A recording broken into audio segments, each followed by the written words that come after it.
కాకినాడ జిల్లా పిఠాపురంలో గోమాంస విక్రయాలపై ఉక్కుపాదం మోపేందుకు అధికారులు సిద్ధమవుతున్నారు. అన్ని శాఖల ఆధ్వర్యంలో పశుమాంస వ్యాపారస్తులపై మున్సిపల్ కమిషనర్ ప్రత్యేక సమావేశం నిర్వహించారు.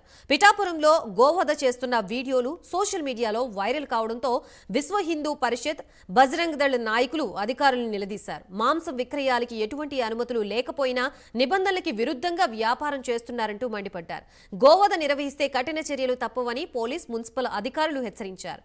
వృత్తి చేసుకునేందుకు మూతపడిన కబేలాల్ని తెరిపించాలంటూ విక్రయదారులు వేడుకుంటున్నారు. పిఠాపురం అనేది మహాపుణ్యక్షేత్రం అండి.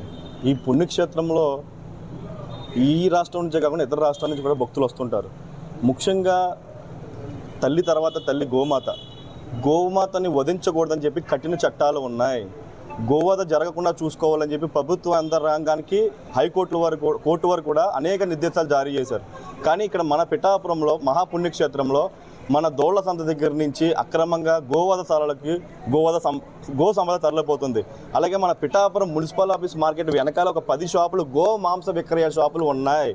వాటి మీద చర్యలు తీసుకోవాలని చెప్పి మేము ఎప్పటి నుంచో కూడా పోరాటాలు చేస్తున్నాం. తెల్లవారుజామున 2 గంటలకు ఆ ప్రాంతంలో ఇంద్రానగర్లో పంజాబ్ నేషనల్ బ్యాంక్ సందులో ఒక గవర్నమెంట్ స్కూల్ సందులోనే ఒక కడుపుతో ఉన్నవి, అలాగే ఒక 10 వరకు కూడా గోవులని చంపి వాటి మాంసాన్ని ఇక్కడ పిఠాపురం మున్సిపల్ ఆఫీస్ వెనకాల షాపులకు తరలించడం జరిగింది.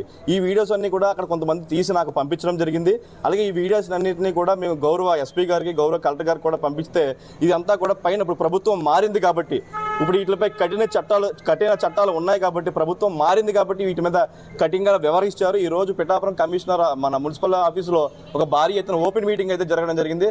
వాళ్ళైతే మమ్మల్ని ఏముంది డిమాండ్లు, అసలు ఏం జరుగుతుందని కూడా అడగడం జరిగింది. మేము పూర్తిగా వాళ్ళకి పిఠాపురం ఇలా జరుగుతుంది, గోవధ ఎక్కువ జరుగుతుంది, గోవధని కంట్రోల్ చేయండి, చట్టాలని ఏదైతే చట్టం చెప్తుందో గోవధని నిషేధించాలన్న దానిపై మేము పూర్తిగా వాళ్ళకి సమాచారం ఇవ్వడం జరిగింది. దీనిపై పూర్తిగా ఇంప్లిమెంట్ చేసి మన దోళ్ల సంత నుంచి గోవుల అక్రమ రవాణాకు తరలించకుండా చూసుకుంటామని చెప్పారు. ఎక్కడైతే ఇల్లీగల్ షాపులు ఉన్నాయో వాటిని తొలగిస్తామని చెప్పారు. ఇంద్రానగర్లో ఇల్లీగల్ కబేలాలను తొలగిస్తామని చెప్పి హామీ ఇవ్వడం జరిగింది.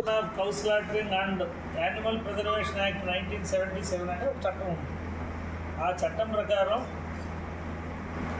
ఆవు కానీ, ఆవు దూడ కానీ, అండ్ షీ బఫెలో కానీ దేన్ని కూడా అది దాని వయసు ఎంతైనా సరే వాటిని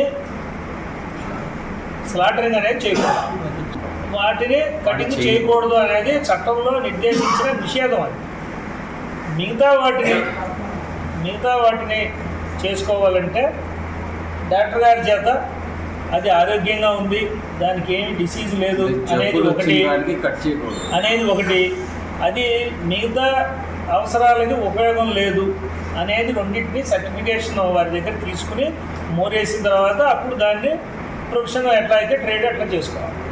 ఈ రెండు ఎక్కడ పడితే అక్కడ మాకు మోరేసి ఇచ్చేసారండి, నేను పాదగా సెంటర్లో చేస్తాను లేకపోతే ఉప్పాడు సెంటర్లో చేస్తాను, మన దగ్గరగా ఉంటుందంటే కాదు. దానికి ఏదో ఒక ప్లేసు ఎవరు ఇవ్వాలి, మీరు కాదు, కార్పొరేషన్ నుంచి కానీ లోకల్ బాడీ ఎవరున్నారో వాళ్ళు ఒక ప్లేస్ నిర్దేశించిన ప్లేస్ ఇవ్వాలి, అందులోనే టైమింగ్ ప్రకారం చేయాలి. దానికి డాక్టర్ గారు పీరియడికల్గా వస్తారు, మీరు తీసుకెళ్ళి వాడిని చెక్ చేస్తారు, దానికి మోరేయాలి అది చేస్తారు.